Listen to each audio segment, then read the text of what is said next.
Spiritual warfare is not theatrical, it is cognitive. The forming of who you are is not accidental, it is cumulative. So discernment is not optional. If this episode confronted you, sit with it. If it clarified something, act on it. Discern the voice, submit to the Spirit, govern yourself. I'm John Diomede, and this is The Voice in the Reckoning. If you would like to contact me, use the email on my website, voiceinreckoning.com, to review our resources and reach out directly. Don't forget to follow us and to turn on notifications so you don't miss any episodes. There is a noise in your head. It's not neutral. It's not composed of a single source. Most people never question the voice they follow, but what you agree with internally will shape your life. This is where discernment begins and reckoning is discovered. Welcome to the Voice in the Reckoning podcast. I am John Diomede. Welcome to episode 1, The Four Voices. This is part 1, The Voice of Self. The voice of self is not a strong voice, and the reason why it's not strong is it has not been trained. Most of us don't understand how powerful this voice is. And the reason is this lack of training has bamboozled the voice of self into weakness. Where is this training coming from? Well, it took me a long time to understand the type of backseat the voice of self takes and how to retrain it to make the voice of self get up and understand that it is actually driving the vehicle. This lack of training has caused us to live in an illusion. Our thoughts, our opinions, our ideologies are not sourced in us, but the illusion is that we think they are. In my initial writings, my book, He Will Guide You, I write that humans have never had an original thought. Why is this? Because every thought that the human race has ever had comes from another source. That source is the spirit realm. In the spirit realm, we have God, who is good and controls the good. In fact, everything that exists comes from God. In that realm, we also have evil, the demonic. And it's the old story, good versus evil, but not the way it is presented to human beings and not the way it is presented to us in the cartoons or television shows. The voice of self was created in our will, and it is our strength. Whenever you become a willful individual about a particular topic, about a certain situation, this is your inner being creation that God made, your will. And your will, God designed to be your voice of self. This is where the voice of self is sourced. The unfortunate thing is the old argument, the devil made me do it, will not stand up. It will not pass the test of our personal accountability. And the reason is because the voice of self has been created to be the strongest voice inside of us. This voice makes us responsible for our choices. This voice is the determiner. It determines what decisions will be made. When we fail to recognize the authority of the voice of self, we allow usually the voice of the world and the voice of the demonic to lead. Sometimes we allow the voice of the Holy Spirit to lead, but I'll talk more about that in the fourth part of this episode. Human beings struggle for validation. That struggle includes our desire to do what we determine to be good. Pick out the good options in our life. This is where the voice of self can be useful. Most human beings reject murder. Most human beings reject violence. Most human beings want to try to do something that makes them feel validated.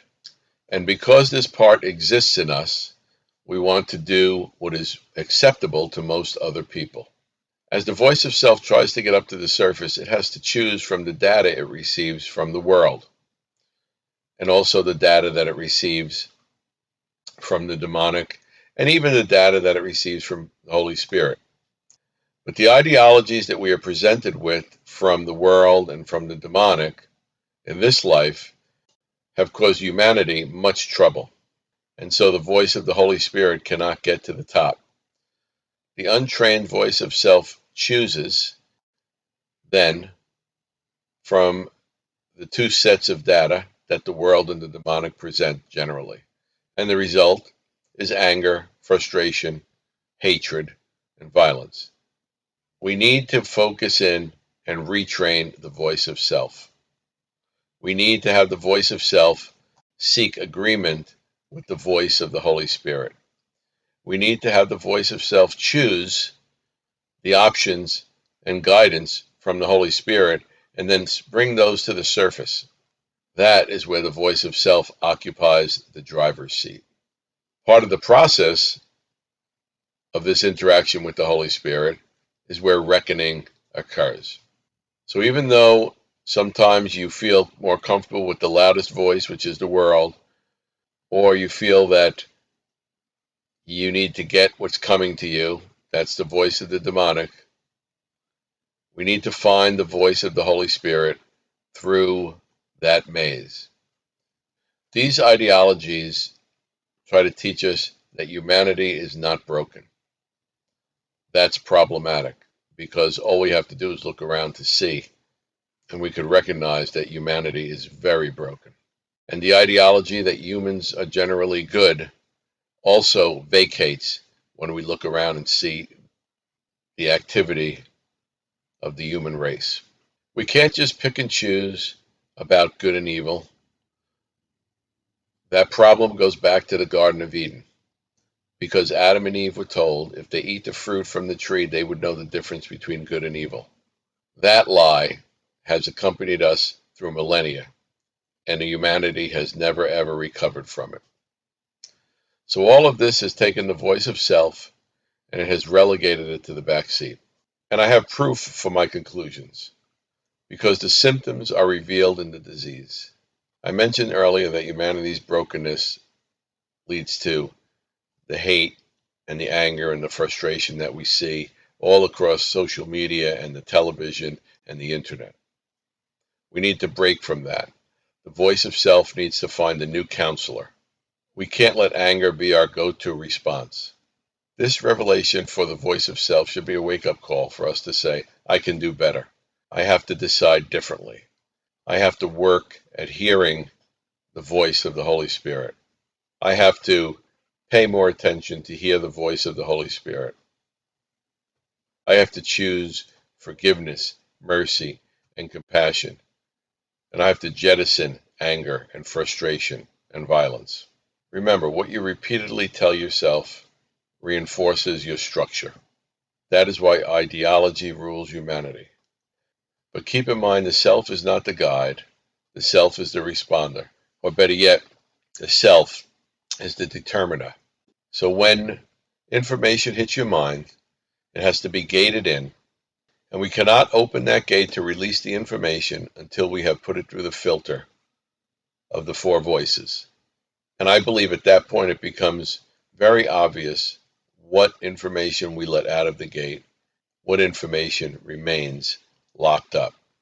Hatred, violence, anger, and frustration are not sourced in God. Keep in mind compassion, mercy, forgiveness.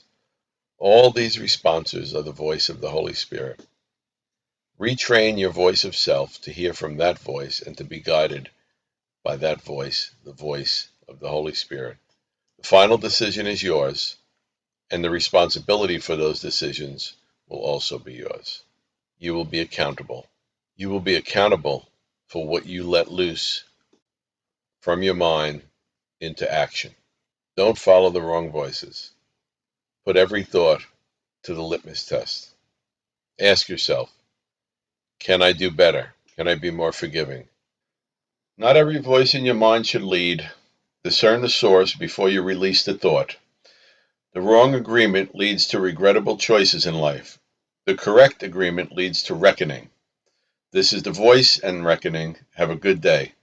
For more information, visit our website, voiceandreckoning.com. To contact me, use the email address on that site. Spiritual warfare is not theatrical, it's cognitive. Formation is not accidental, it's cumulative. And discernment is not optional. If this episode confronted you, sit with it. If it clarified something, act on it. Discern the voice, submit to the Spirit, govern yourself.